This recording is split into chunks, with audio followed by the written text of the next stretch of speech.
Greetings, everybody. This is Christopher Messina coming at you from the Musty Time studio on August 1st, 2022, here for the delightful Space Coast of Florida. And joining me from Atlanta is Joshua Henslee, who is a very experienced independent consultant in the technical and crypto space. Joshua, thanks so much for coming on.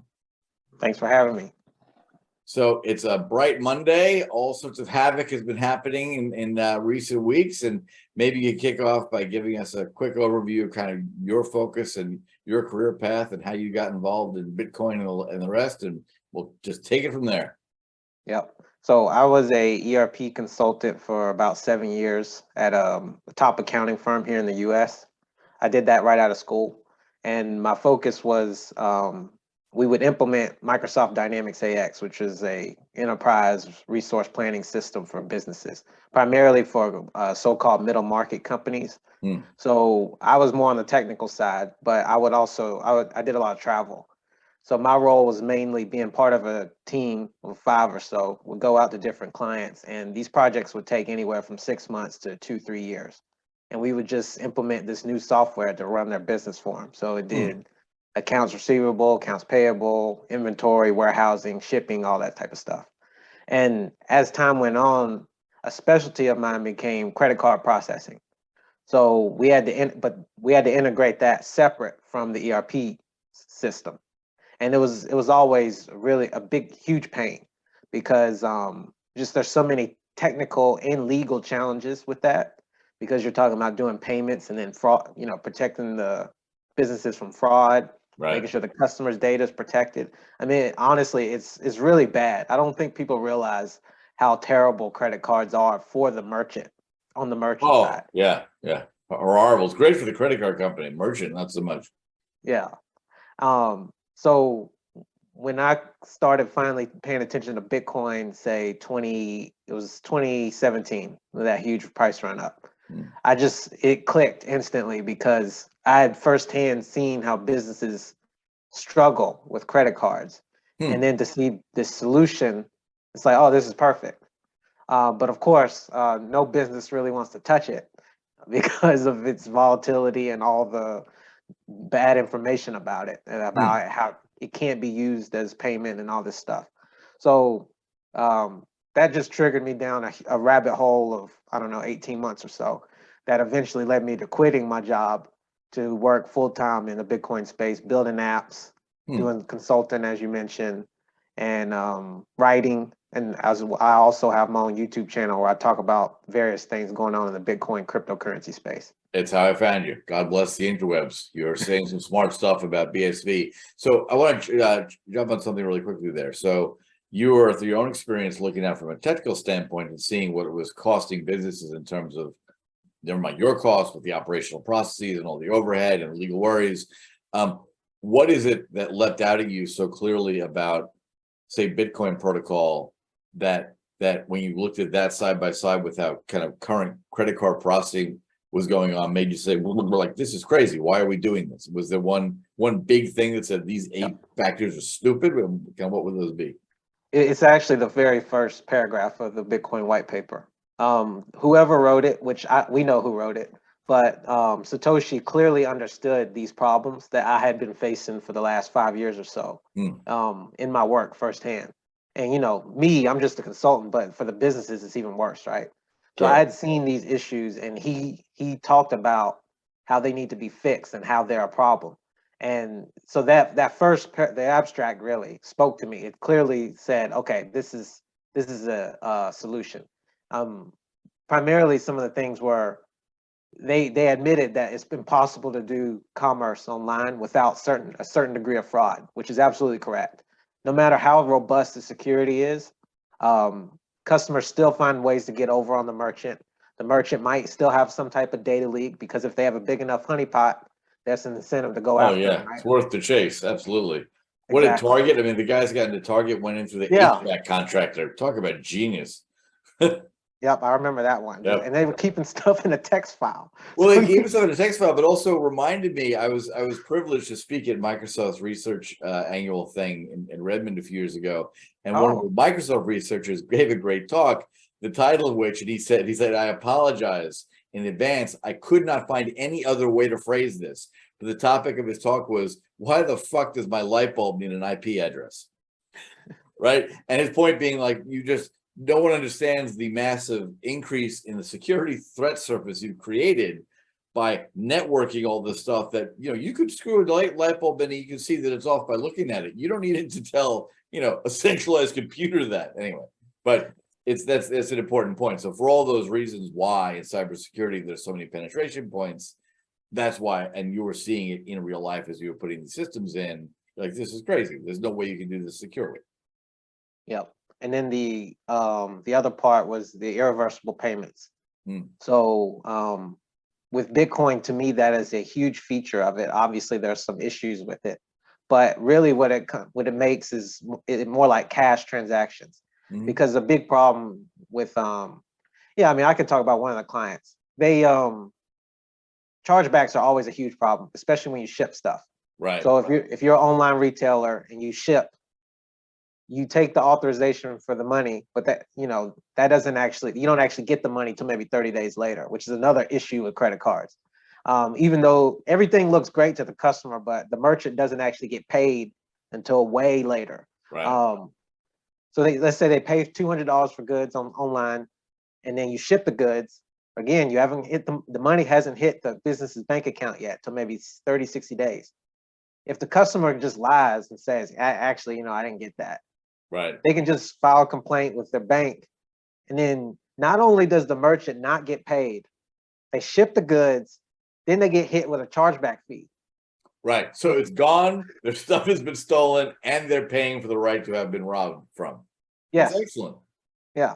That's a great system. Why would you want to fix that? So one client in particular, they had, and this is another thing, this is not advice to anyone, but AR departments, accounts receivable departments, are generally toothless when they try to seek collections from customers. Because in this scenario, yeah, sure, they had a huge list of customers who had done this, maybe on accident, probably most on purpose, that they would reach out to. I think they had hundreds of thousands in collections that they needed to go after, but they would never be able to get it. I mean, they had a routine where they would call, but the customer can just, give them the finger. You. Right. Yeah. So, but I just saw you on Instagram holding the thing you said that was lost. That wasn't it. So to be able to do irreversible payments instantly, completely solves that problem. Right. Of course, now you get into, okay, well, what if there's an actual dispute? Well, to me, that just goes back to more honest business, right? The customer would need to, demonstrate that they were wronged, and then they go directly to the merchant and say, hey, I'm going to ship you the goods back, give me the money back. And it's that simple. Right. Yeah, interesting. So your got a moment of clarity with the Satoshi's white paper was because it resonated. You saw actually you were living in real life the operational issues and technical issues that he pointed to as, at least some of the rationale for creating this system, even though blockchain was already decades old by that time. But this is his application that was going to make things better. Okay. And from there, go ahead. There was one more piece in it that's probably my favorite part of the white paper. And this is also, we're only on the first page, right? I didn't even need to I did read the rest, and I'm not going to go through that here, but I'm just saying all this stuff was just on the first page. Right. The other part was, there's a line in there about how because of this system of the way it exists now, that merchants have to get more info from customers than they otherwise would have to. Right? Because not only do you need to get their stuff to ship, which is obviously necessary, but you need all this other stuff like billing address, phone number, email, maybe name, right? Because in essence, you're actually extending credit to this person. You're not selling something per se. You're actually extending credit, so that you have to do a credit check, basically. Yeah, because all that stuff is linked to authorize the credit card. But if you think about it, if you take all that away and just use Bitcoin, the only thing they need to know is your shipping address. They don't even need to know your name, because a lot of people use fake names for their shipping address, right? Right. So you have a way more private transaction. And then because if that name is not linked to the address in the database, then for a merchant side, not only are you storing less data, but now you have less risk. Yeah. You don't care if someone hacks it because it's like, whatever, fine. Hack away. You got a list of public wallet addresses. Okay. Exactly. Compared And to now, which is, some they've gotten away from storing credit cards now. They use a different process to do it, but they still have to link all this info. And it's just the merchants don't want that info at all. yeah. Like if they could offload it, they would, but they have to because of this system. So that was another part that clearly Satoshi understood. Now, since then, have you worked on applications for folks to actually implement this so that they are moving towards this solution set? Or is it still in the early days of market adoption?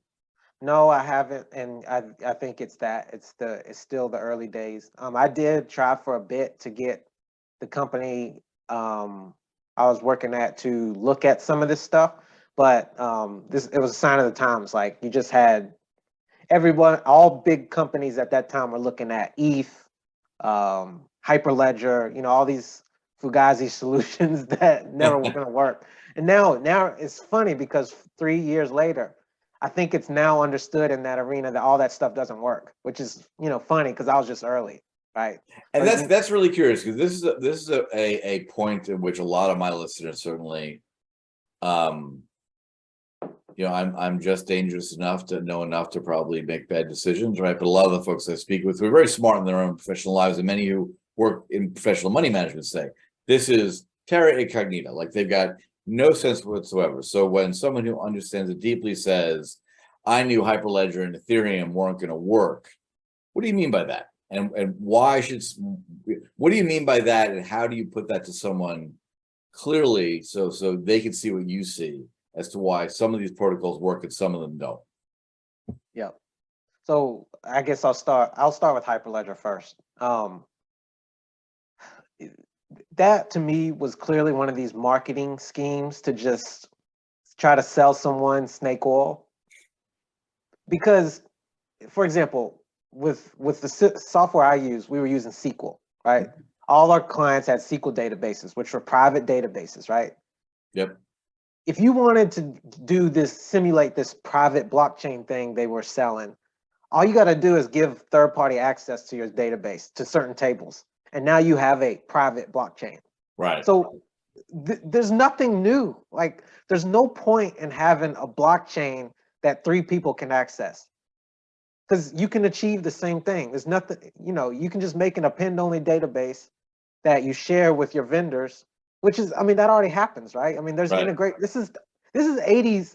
This is tech from the 80s. Sure. Like we're not changing, we're not innovating anything. No, but to be fair, there's a vague yet bright line between clever marketing language and fraud. Oh, right? Of course. You're not lying. No, they're not lying. Okay, but we used to laugh because you remember the old movie with Dustin Hoffman, The Graduate. You ever see that? Where it's an old worth seeing before I was born, frankly, but a very funny movie. And in it, he's a recent college graduate, and it's a movie in the '60s where kids are discovering that like working hard and middle class lifestyle is nonsense, the usual stuff. But at his graduation party, one of his father's friends walked up to him and says, "I got one word for you: plastics." Plastics. We'll talk, right? And so we've been laughing for years now because we keep saying, we got one word for you: blockchain, right? And if for all the last 5 years where someone said, I'm creating a blockchain company, woo! If you said the exact same thing as I'm creating a distributed database company, you get crickets, right? So to some extent, it's the market's fault for not understanding that listening to a magic word versus something substantive. So from your point of view, Hyperledger was not a particular value because it didn't do anything particularly innovative, but it claimed to be revolutionary. Is that a fair summary of your position? Yeah. Fair enough. And it was also a way for companies like the one I worked at to kind of get in on the game, because everyone had FOMO about blockchain, right? Because like you just said, not only is it pushing for the entrepreneurs and the innovators, but also the companies that feel left out. They're like, oh, we got to do something blockchain. Right. Got to be blockchain. We used IBMs because they've been around forever. They know what they're talking about. Right. Didn't we just hire a 22-year-old? Give it to her. Blockchain. Go get it. Fair enough. Okay, so that's Hyperledger. Now, but substantively, aside from it not being new, was there any use to it?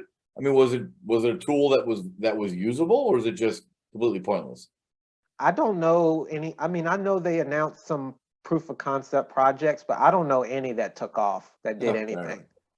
So more importantly, or more relevantly, as time is always a constraint, Ethereum. What would, because most people, even people who don't know much that the crypto markets, have heard about Bitcoin and Ethereum. So what to you would be I certainly know what Craig thinks is wrong with Ethereum, but what in your opinion, when you looked at Ethereum, you're like, nah, I don't get it, or I don't want to put words in your mouth. What was your criticism there? So I think that what, unfortunately, because of, well, with society today and how easy it is to learn how to code, that doesn't necessarily teach people what computer science is. No. And I do have a degree in it, but I don't think that's necessarily relevant. But piecing what Craig has said about how computer systems operate and with Bitcoin, Craig Wright, and his criticism of Ethereum, I did end up going back to what I learned in college about computer science and mapping it towards something like Ethereum. Um, so what I mean, the reason I'm bringing that up is because a lot of people that are coding now don't necessarily understand the bits and how computers work. Like, Yeah. right? Just because someone can code and maybe they can build a great app doesn't necessarily mean they get computer science. And that's pluses and minuses. No, it's interesting you say right. that, because I had Conrad Wolfram on a little while ago, who's one of the parts of Wolfram Systems Mathematica, and we were having that very chat about, because his whole thing is about modernizing mathematical education in secondary schools in the UK, and the US, and elsewhere, because of that very thing. Like, you don't have to become on the path to becoming an advanced number theorist to know how to do calculus well, right? So. Right. I understand your point, but like from society's point of view, I think it's great that more and more people learn how to code in Python to get stuff done. But I don't want to put the word the point in your mouth. But your criticism of that dynamic of people being able to code without really understanding computer science, where do you think that's a problem when it comes to things like Ethereum? Yep. And you're exactly right. That's exactly what I wanted to say, is that that's not a bad thing. But if you're going to make something called the world computer, you need to understand computer science. And clearly, in my opinion, Vitalik, the guy who created Ethereum, there's no way anyone who understood computer science would ever create something like that. Huh. And how come? Like, what are some of the characteristics? Because it is a single-threaded computer. And I don't know how many people don't understand this, right? It's sequential, right? The reason that the gas fees are so out of control is because you're basically having to compete with all these other users to get your thing to write to this computer next. Right. That's why the fees spike when a lot of people are using it. That's why you could pay $200 or $500 or $1,000 in gas fees. So that's an important point, because people will have heard of gas fees and that it costs a lot, and many people who aren't even very much well-versed in computer science would have heard about multi-threading, right? So the idea that you're going to break up, if all you're going to do is speed up what you're doing sequentially, well, you'll get some speed from that. But the real speed comes from breaking it up and spreading a computational task across 7,000 CPUs, which would be 7,000 threads, basically.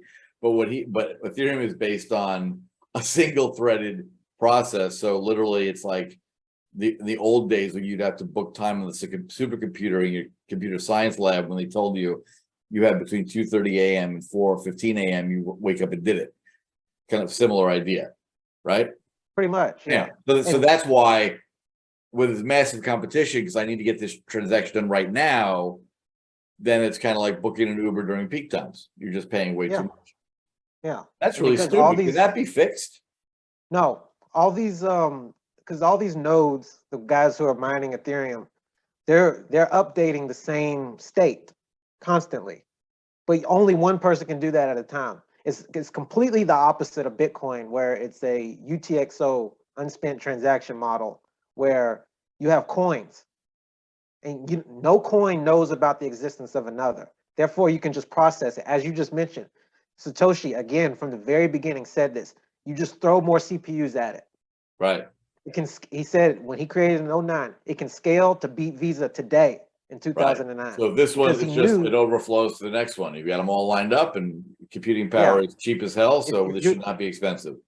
If you want to process 1,000, you do it multi-threaded, you just throw more CPUs, done. And again, that was in 2009, right? We had way less compute power. And it's even more of a joke when you remember that everyone today is walking around with a supercomputer in their pockets. Right. Yet we're told this world computer is supposed to change the future when it's not even nearly as strong as something in our pockets, right? Yep. But so it's such a huge model away, and it's never going to work. This is why they keep saying, oh, we're going to do sharding. Sharding sounds a lot like threading, doesn't it? Multi-threading. It's just double speak for multi-threading. It sounds kind of sci-fi sexy too. It's like Keanu Reeves would throw shards at people. But they've never implemented it. They've never implemented it. Now, I've spoken to a bunch of folks who, and we're doing some stuff on Ethereum because of smart contract nature and because of what we're doing within the commodity space. Time doesn't matter. So we can always schedule our transactions when it's very, very low cost. But there are other folks who are working, I guess we're calling it layer 2 now, sounds fancy, which is more like, I guess, taking a whole bunch of transactions, solving them all here before I then actually take them to so that kind of creates virtual, it's like a virtual machine, multi-threading, but you still have to go back to the original single thread at some point. And so then that becomes a timing system of when it's going to be cheap to report this batch of trades to the thread. Yeah, and I think that's why the sharding has never been implemented, because that problem you just described is too difficult to practically solve. Because it might work for, okay, let's say if you're one group of people or of developers or apps doing that, right? That in theory that should work. Okay, you were doing 700 a day, you do 700 offline, and then you bulk upload, right? But then like you got all these nodes. So what if more people start doing that? Then you got another group doing it here, and they all still have to. You're just kicking the can down the road, right? Because the more people that do that, you still end up with the same issue, right? Right. Well, what I've found so funny from someone who's been involved in financial technology since the 90s, right? And having built exchanges, I was on the selection committee for one of the first electronic bond exchanges that became huge, or trading platforms, not exchange, trading platform. And what I find hilarious is that it's not just guilty in Silicon Valley, but it's across the world that we constantly recreate the same thing, and that's fine, right? But it's always good to have a sense of history, because nothing's funny when someone tells me, this is the fastest thing ever built. I'm like, you kidding me? We were doing 30 times that number of transactions per second in 1999. Like, what are you talking about? It's not fast. Maybe new, you may be getting a lot of money from VCs, but it's not faster. So I guess the major question is for those people who, especially in the recent bloodbath in crypto markets, or what people are calling crypto markets, maybe get some thought there, right? Because there are any reasonably interested person who knows nothing about this hears is there are 300 or 6,000 or 60 gazillion coins, and one's got a picture of a dog in it, right? And like, what does any of it mean, and where do you see any value aside from, do you ever see any value in any of them? In any of the cryptos? Any cryptocurrencies, yeah, like any of it that you've seen. And I'm just curious about your reasons. Like, what do you think made sense, will still make sense? What was just, pure nonsense? People try to take advantage of people. I mean, what are your thoughts?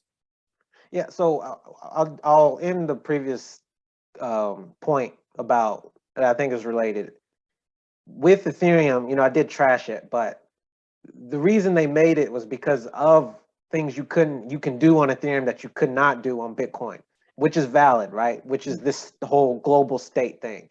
I can understand the draw of that, right? And I think that's why so many people are building on it, even though it doesn't work and the fees are too high. I can understand to do this smart contracting type stuff, because that is kind of new, right? The idea of having something public that you have all these people changing the state of constantly to be able to do these smart contracts. The issue is it doesn't really work. Like, it's not going to work at scale because the fees will just get higher and higher and higher. Bitcoin can't do that type of stuff, not at the base layer. And that's the reason that it scales, because it's just a trade-off that someone's going to have to accept. You're either going to have to accept, I can't do global state, that I'll have to make some other type of protocol to do this type of stuff, but there's more overhead with running that, but you get kind of the same public benefits of it, with the transaction IDs and being able to write to a public ledger. And for those people who don't understand these nuances, when you say it won't work, it won't work because it won't scale. But in the near term, if I write as we're writing a commodity, basically a commodity offtake contract on Ethereum, smart contract, right? Satoshi, of course, yells at me and tells me it's not smart, it's not a contract, but that's a debate for another day.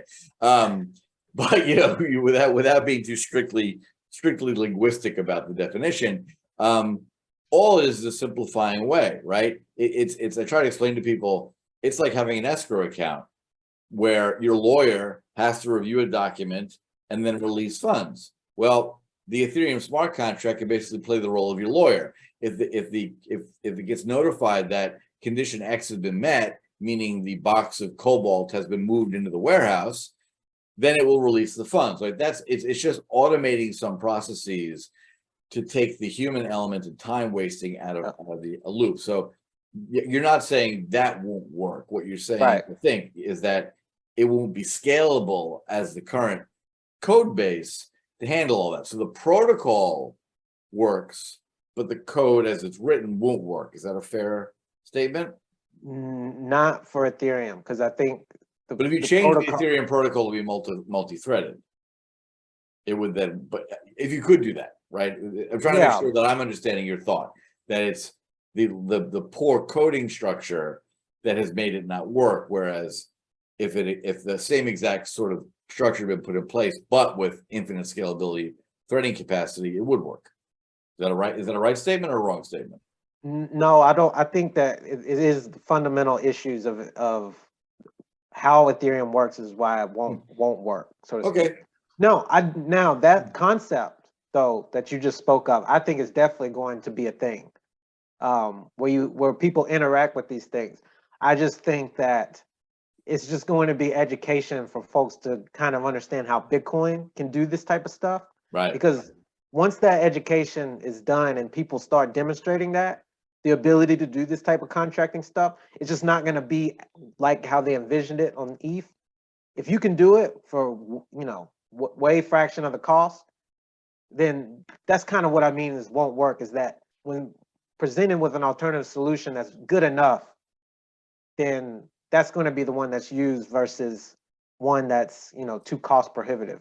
So Bitcoin could beat this without changing how Bitcoin, the base layer, works. Instead of trying to capture all of that massive amounts of data on the blockchain, it could do API callouts to take the place of my human lawyer in that instance, right? So there could be references to other databases or sources or triggers that would kind of play the role of the human in the escrow account. Is that a fair way for people to look at it?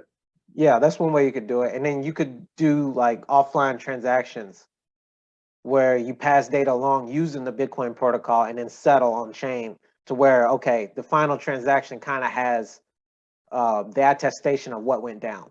Maybe it's multiple signatures or something like that. And then that's more private too, because you're not putting everything, all the noise on chain, right? Well, what's similar to in developed markets, in equities markets, right? You've got the New York Stock Exchange and a bunch of other exchanges and a whole bunch of alternative trading systems where they all trade the same stocks. But analogously would be kind of what we call upstairs block trading, right? If you try to buy 700,000 shares of a stock that on an average day only trades 800,000 shares, you're going to wildly move the market, right?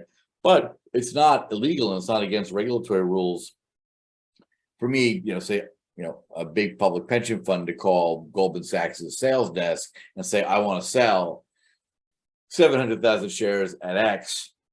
It's not illegal for them to call around the market and say, hi, I've got a seller, without divulging, I've got a seller at this level. Do you want to buy? And that buyer could be another pension fund, could be anybody, right? They can say yes. And the instant that trade's agreed, the trade itself is instantly reported to the exchange, right? It's one of the big sort of arguments. It's been a long running argument in market structure about is that added liquidity kind of fair, right? Shouldn't the whole point of these markets be that the whole market gets to see it before there's a lot of arguments about that. But what you just described is analogous to that, right? You could do all the work off the chain on the phone or face to face about this complicated real estate transaction. And then when all the terms are agreed, you post the results of the chain. Right.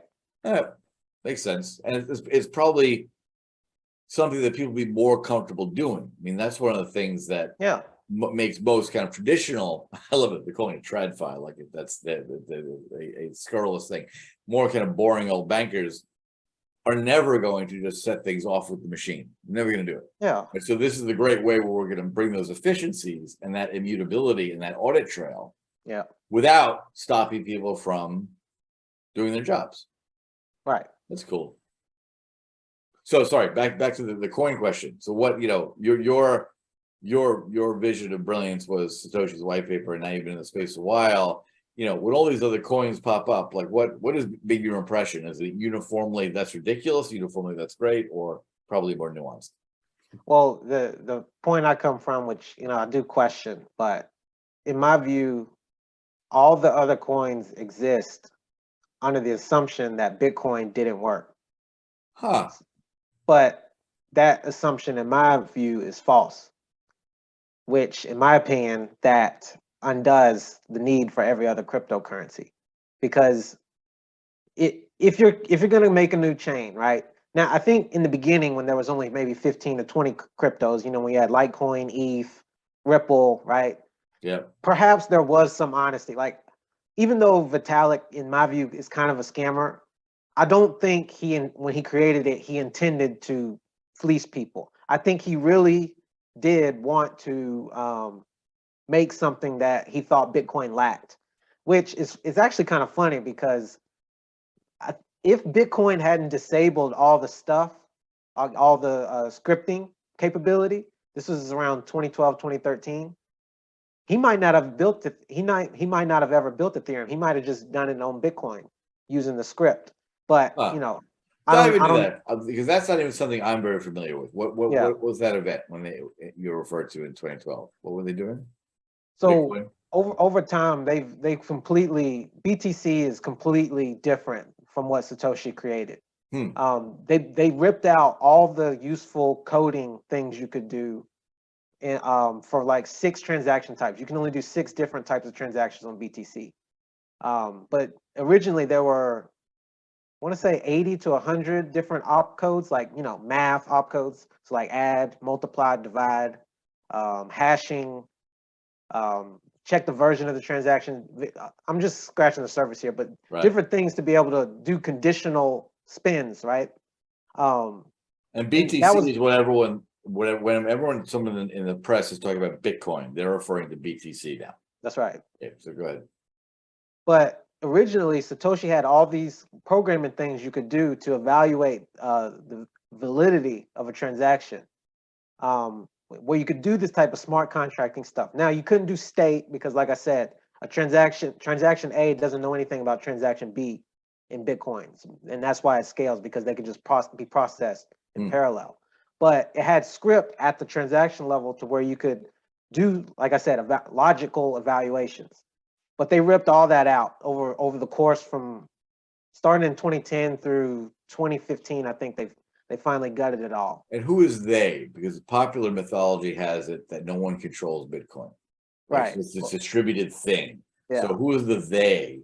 It's the Bitcoin Core developers, and Blockstream is one of the companies that employs some of the Bitcoin developers.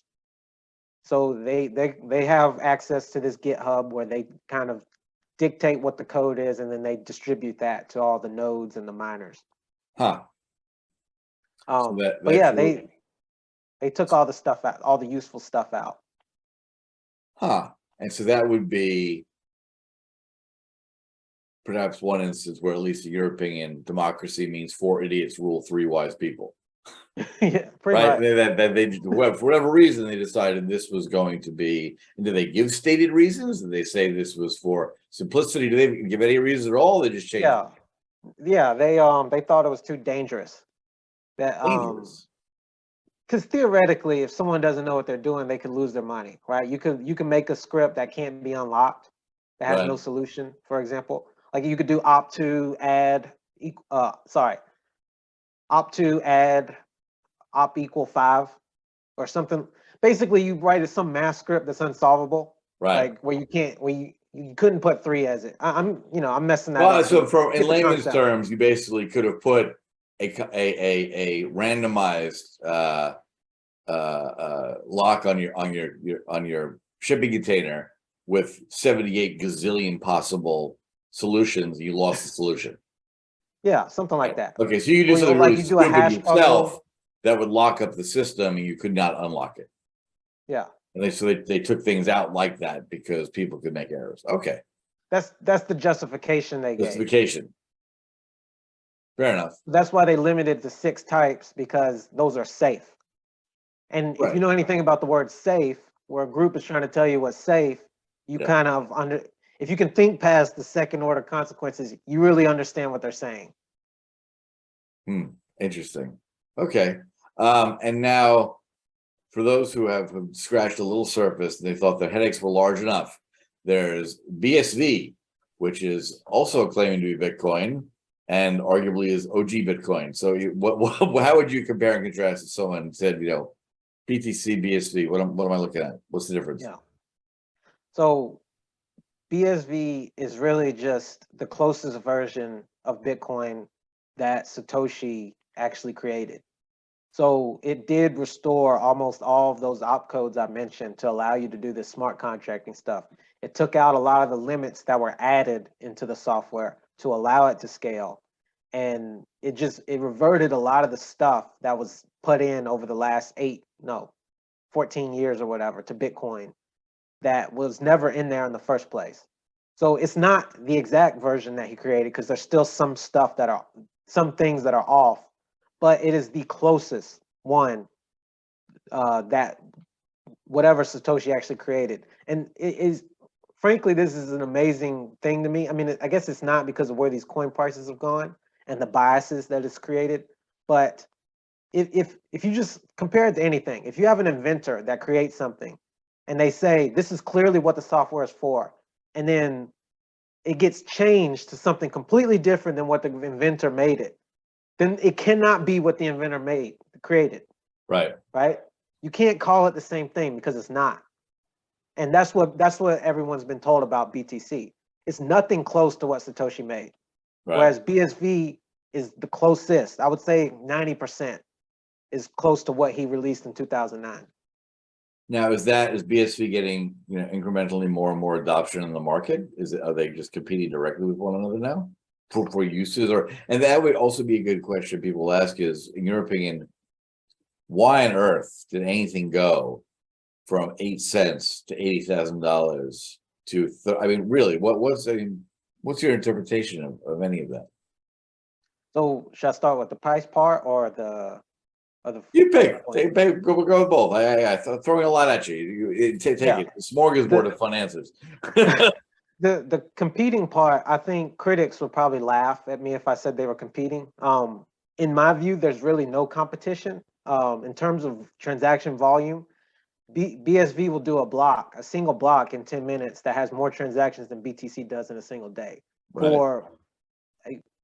I don't even know how much less of a cost. I mean, but what are those transactions? They're just more buying and selling BSV at this point, or they're actual real commercial transactions being enabled by it? I would say it's primarily application transactions. As far as to a degree of how much of those are truly commerce and not like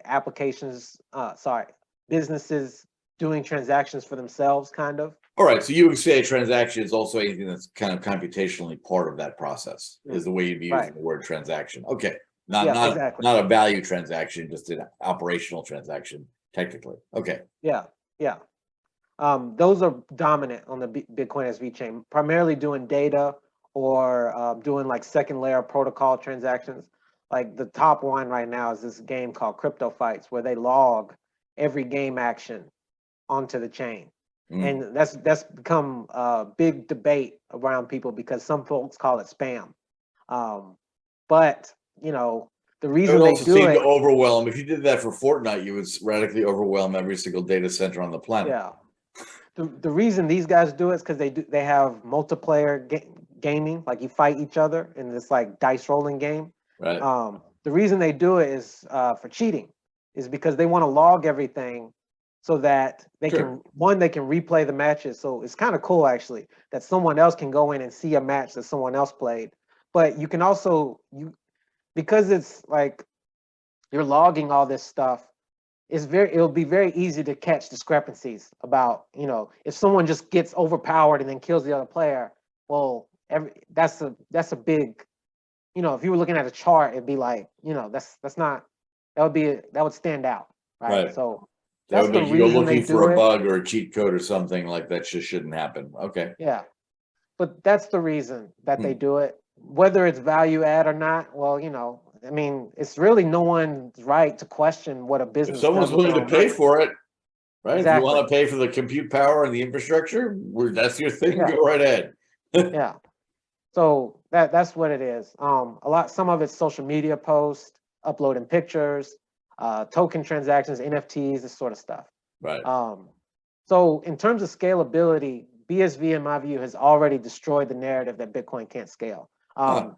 Another reason is the fees have gone down 20 times on BSV in the last 2 years. The fee rate has gone down 20x. That's a significant savings. And Yeah, that's more in line with Satoshi's original vision. exactly. So, depending if you're willing to wait, you can go. It's gone down 100x. You can even take that further. So, it's just, in my view, it's only a matter of time, especially as the markets continue to crash, because what I'm seeing is more and more people are questioning these narratives. Like I think the narrative that BTC is an inflation head is finally over. I mean, no one's going to take that seriously now, especially after all these scams of. I gave such huge credit to anyone that was able to look into a camera and sell that without even twitching a smile. I mean, God bless. That's hucksterism at its finest. I saw one of these guys go on CNBC or something and still say it after it dropped to 19K. Well, of course. What else is he going to say? He's talking his book. This is existential now. This is also potentially him staring out at the world between a pair of bars for the rest of his life. So you bet he's continuing to say that. Well, they gas up the G5 to go to South America. But I digress. So yeah. So the price movement. I mean, what was your view as this happened? I mean, I was happy to share my thoughts, but like as you watch this with not just Bitcoin and Ethereum and Litecoin and but like there's a string of them all the way down, Solana, Cardano, and dozens of others, right? I mean, obviously people thought, wow, I've got a magical money machine. I can issue this coin and claim it's going to save the world and make seals happy at night and bunnies protected from predators, and here, buy it. And if people buy that, part of me is like, from a laissez-faire guy, like you're free to make your own stupid errors, right? But I don't know, what were your thoughts? Yeah. So I would say 95% is Tether. So Tether is stablecoin, quote unquote, so-called stablecoin that I believe was made in 2016, but it's basically the idea. What it's presented as is a mechanism for people to give this company dollars, and then they give you a cryptocurrency called Tether, which is supposed to represent a single dollar. Very clever. It's tethered to the dollar. Smart. Right. Right. But it can't be, because just computational costs alone will mean the closest it could ever be to a dollar is like 98 cents. It just can't be a dollar for dollar. But anyway, so that was their myth. You give me your dollars, I'll give you dollars back in something called Tether, but read the fine print, and it's really valueless. Yeah. Okay. So I think it was created in 2016, and the value proposition was, well, if you're depending on what country you're in, you can't deposit dollars into, say, Binance, because they at the time they were a Chinese exchange, right? Right. And they had most of the trading pairs for different cryptos. So if you wanted to use Binance, you had to find a way to get dollars over there, or you'd have to take the currency risk of, like, say, BTC or ETH, and sending it over, not only the currency risk, but the high fee, right? So just so your not dollar good. automatically became 67 cents before it hit Binance, right? But Yeah. you're getting into the game. So, Yeah. All right. So I'm just going to talk about the honest way. It was the honest way it was. Yeah, let's supposed have to the be. honest way, because that'll be startling enough. So you buy Tether and then you send it, because now you're just sending a crypto coin that's always allegedly $1, and these exchanges respect that. You send that to Binance and then you can do your trade. So it's basically like virtually depositing dollars into these offshore exchanges. And then you can move that to another exchange if you want to, and so on. Unfortunately, we all know the Tether's just issued, right? We just have to trust them that they're actually backing those dollars, those Tethers with actual dollars. We don't know, because there's many famous iterations of them being audited. By definition, they can't, because the company has operational expenses. So unless they're dollars from somewhere else, by definition, it can't be one for one. Yeah. I mean, I remember when I first heard Tether and others, these stable coins, and someone was talking about it. I said, "Are you listening to yourself? Are you just smoking pot at work? What are you talking about? They have operational costs." I mean, the Congress wants to cancel the penny every 5 years because it costs 2.8 cents to make a penny. Like, what? Anyway, go on. So that was the use of Tether, but I think what's happened is they've clearly gotten drunk, and they've done the same thing that kind of fiat based governments do, which is they can all never resist the temptation to print money, to print more than what you actually have.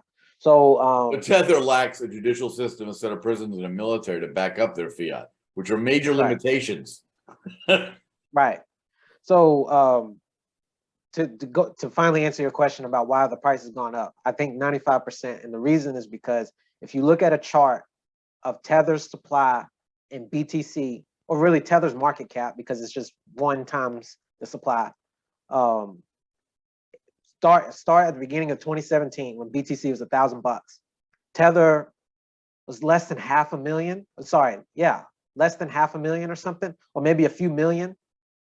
Sorry, less than 500 million, right? So maybe 500 million. Maybe, I don't even know if it was that high. And now, let's just end it at, let's cherry pick and end it at November 2021 when BTC was 70K. Tether's supply was 84 billion. Crazy. So in theory, people gave this company $68 billion. I find that insanely hard to believe. Yeah, and that 84 billion. 84. Hey, oh, sorry. Oh, that makes sense. Wow. So $84 billion. So clearly that's nonsense. So if you look at the chart from, again, the beginning of 2017, there is a strong linear correlation between Tether's supply and BTC's price. That's almost impossible to deny. Right. Tether's market cap has gone up 100 something times. BTC is from 1,070x in price. So is that because, say, okay, I was smart enough, drunk enough, lucky enough, and I got myself 100,000 Bitcoin at 8 cents because I happened to be there, right? And I forgot all about it, and I went, sailing for 6 years, and I came back, and suddenly I'm a quote-unquote billionaire. So I took $3 billion worth of my BTC position that I bought for 6 cents a coin, and then I bought Tether. Tether then recorded that as $6 billion. Is that how that run up happened, right? Because I didn't take $6 billion and give it to Tether. I gave them $6 billion worth of BTC, and if they accepted that, they then said, "Well, you now have $6 billion worth of Tether, which by our definitional documents means it's $6 billion." But that's a sleight of hand, and that's nonsense. I'm pretty sure that's what they were doing. Right. I think that's because there's a couple points here.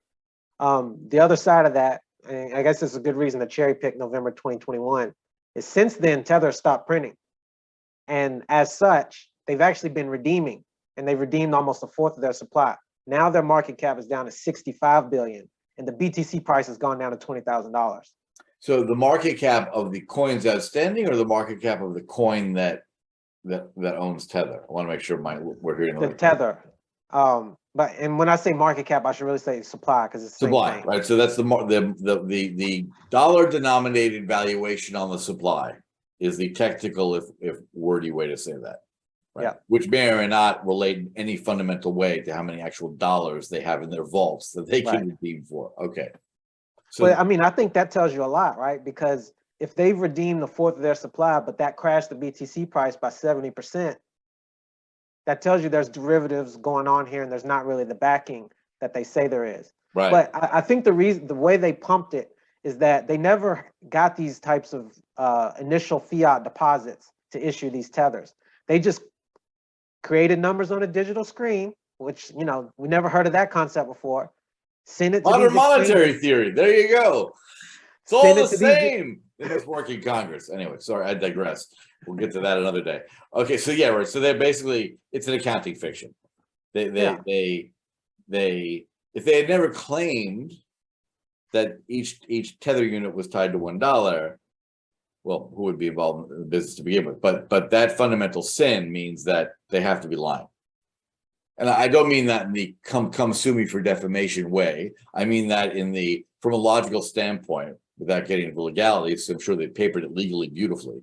But to a logical mind, the contention that each unit of tether is actually represents $1, that's not true. Yeah, there's no evidence. And fair enough. In some one of the court cases that's going after them, they had and this was years ago, 2 or 3 years ago, they admitted that they only had 73% backing. Now, who knows if that's true or not, but that's what they said. Sure. So they've already said that they don't have the backing themselves. Yeah. And that was a long time ago.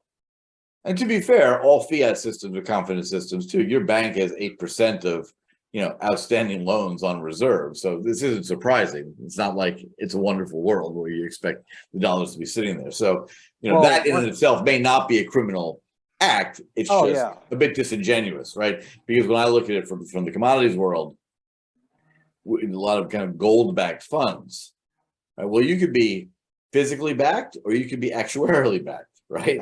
And if on a given day or month, only up to 8% of your customers will demand their gold, well, as long as you got 9% of gold of the worth of gold bars sitting there, you're good. If 100% of you come and ask for redemption, you're screwed. So it may not be criminal. It may not be what people would call sort of kind of clear and honest accounting. But anyway, so that's the major one. So the vast bulk of all these other coins people will hear about if they go search were just derivatives tied to tether, or people just made stuff out of a whole cloth and tried to float it. Well, if you look at the market movements of the crypto markets, and you know, air quotes because it's not really markets, they all follow BTC. So a friend of mine said this to me a few months ago. He's like, imagine if there was any generic car news and that all the car company, publicly traded car companies moved the same direction on that same news. Right. Like Ford, Chevy, Tesla, you know, there's something that comes out about, Americans bought more cars in Q1 than they did of the previous Q1. And all of them moved 10%. Right. That's how BTC is. But all these coins are supposed to solve a different problem. So it doesn't make any sense, right? Like if BTC goes up 10%, why does everything else go up 10%? If BTC goes down 15%, everything else goes down 15%. It's absolutely crazy. And it's all because of Tether is hyperinflated it from the last 5 years to this huge bubble. And that is certainly in line with the chat that we had publicly on Messy Times. Craig Wright came on. We talked a bit about this, and his comment was there could only be one blockchain, right? It was, and that I guess is his point, is that, and we didn't touch it in this way, but thinking about how you're putting it, I'm thinking about this one particular NFT, structure my mining company is working on right now. The price movement of that structure will depend solely upon the physical production and prices of the commodities we actually produce. It's got nothing to do with the blockchain in which we put it. It's got, if I put it on an Ethereum structure, or I put it on Cardano, or I put it on something else, that shouldn't matter.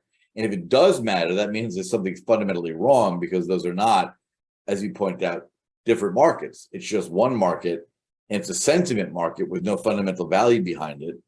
Now, from my point of view, curious your thoughts. To me, this is the early innings of what will be, if done correctly, will become a very robust, differentiated market in which there will be multiple offerings with multiple either cryptocurrencies or non-fungible tokens. To me, that's how I differentiate it, whether fungible or non-fungible. If they have real utility that buyers and sellers use, the valuation will be placed on the utility of the transaction, not on the code it's written on. Like, no one will care if it's on Ethereum or it's going to, aside from gas fees and the like. But Right. all ceteris paribus, everything is the same in terms of cost of transaction. Who cares, right? Do you see that happening, or do you see? Yeah. My concern is that this is so many people lose so much money, and especially retail investors, right? Nothing makes for better congressional hearings than retail investors getting fleeced because they were promised 9,000% returns and lost their pensions. So I mean, where do you see we are a year from now with this? Yeah, I think you're absolutely correct about the one chain thing. And I think it's hard for folks to believe that because of however many there are now, 10,000 or something. But if you think about it, I mean, you have coins that are in the top 15 or 20 that are really just ETH tokens, Right? like Shiba Inu, USDC, even I don't know how much of Tether's on ETH, but you got some of these coins that don't even have their own blockchain. They're on ETH. Right. And the It reason took they're me on there, 20 minutes to create a coin on with Solidity, just as Yeah. a whim a month ago. So anyway, so a lot of them aren't even anything else but ETH with a different stamp on it. yeah. So I think the reason they're on ETH, I mean, obviously the mint cost and the gas prices are prohibitive, but I think the reason people put up with it is, well, one, they're probably scamming and making money on the ICO, but because of network effects, right? Right. Because ETH is where people want to be. But if you have a new solution where all that stuff goes away, you get all the benefits with none of the drawbacks, then that chain's going to suck up everything. So yeah, you can have all these other coins, but they're going to be on BSV because Right. the price is going to be, I mean, I don't know. I run a site that I track a lot of the tokens minted on BSV. My database is almost 100 gigs now of all the different stuff, coins Huh. and And NFTs. those are all and things different created. corporate applications. Are they a lot of those applications just kind of product, apps, or actually commercially trading things? No, none of them are serious enough to be commercially traded. Some of them are by businesses. Some of them are. Yeah. But the majority are people like testing and playing around. Sure. Because the mint, like I said, the mint price is so low. I mean, it costs you maybe, I don't even want to, it's not even half a penny, less than that to mint however many tokens. Yeah. But as more and more people do it, and then if the more serious businesses that do it, that's going to kind of create this void of value, like that'll just suck people in, right? Because people will be like, oh, well, I'm going to mint over here. And then the next person sees it. Oh, okay, they went over there. I am too. And then it's just like what's happening with ETH, except again, none of the issues, just all the benefits. Well, that's interesting. Now, if there were any, I deeply appreciate your time. This is fascinating. Are there any sort of real punchy leave-aways that, if you were trying to protect, you're at a family function, your great aunt's about to plunge money into the crypto markets, what's the wisdom you leave with people about how they should approach any of this? What, the crypto stuff? Just any of it, yeah. I mean, just what's your overall thought? I mean, technical, but more, more generally, for the generalist who is not a coder, who is not going to get on Solidity and build something on ETH, who's not going to understand how to use BSV. You just told them that it took off all the fetters BTC put on, so they might lose all their money by one slip of the keyboard. Right? Commercially, where do you see the real value that comes out of this? And because you're now in this space working on it full time. Yeah, where do you see the huge value, and where do you see the incredible time sinks and value losses? Yeah. I think this whole kind of Web3 decentralized narrative, unfortunately, it's missing a lot. And that's why it's so easy to attack, because a lot of people think we don't need it. But I think it's just because of the misunderstandings about what this tech was supposed to do. And I think the immutability, the data, the hashing, the extremely cheap micropayment nature, basically stuff that we didn't have before. Doing that, enabling that type of stuff, to send money privately to anyone for, you know, almost nothing, that is still the value prop in my view. Taking money out of the state's hands, because the state doesn't control it. No one really controls Bitcoin because it was set, just like Satoshi said, it was set from when he created. Right. That is the value prop. And unfortunately, greed has just captured a lot of these people who at first had the correct idea, right? I mean, the early Bitcoiners before all these shit coins were saying, oh, we're gonna end the Fed, you know, Right. we're gonna take money back. And now all of them are just like, they basically want to beg the government for help. I mean, some of them are crying about the interest rate, saying you guys are crashing the BTC price. It's like, that was never what this was What's about. that? That I love, because when I heard that, I roared with laughter. So the Yeah. two should have nothing to do with one another at all. Yeah. Like Kathy Wood over there, you know, from the ARC Fund, blaming the Fed, talking about you guys are being irresponsible. It's like, oh, okay, it's their fault that your We'll keep crap fund propping is up down. your fund at the Yeah. expense of the rest of the economy and galloping inflation. Okay, Yeah. Kath, we'll get right on that. Thanks for the hint. Yeah, not even JP Morgan was that brazen. All right, well, thank you. So there is real fundamental value for the people who are paying attention to, you know, what Satoshi originally created, you know, the protocols and the code for, I guess, now BSV or the properly implemented you know, Bitcoin solution, which again took from stuff. Blockchains have been around for decades before then, right? That in and of this is new. And I had someone to speak with the other day who was very knowledgeable in this space. And it's like, well, yeah, I mean, the innovation in the white paper is delightful, but that was just cobbling together stuff that already existed. Now, in a logical format and a set of protocols that solve real problems, yeah, that is really innovative. But in and of itself, it was built on, you know, powerful things that came before. So, well, Joshua, thank you so much for coming on. Really appreciate it. It's been really interesting. And final word? Anything? Yeah, to bring it full circle, is one of the big benefits of the micropayment is with credit cards, the minimum you can do online is like 25, 30 cents, something like that. So Right. Bitcoin drops the floor so much. And that probably is the root of why I got into this space in the first place.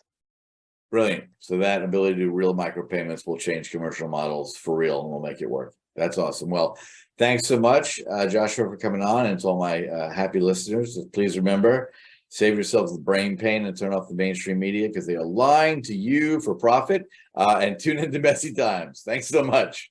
Thank you.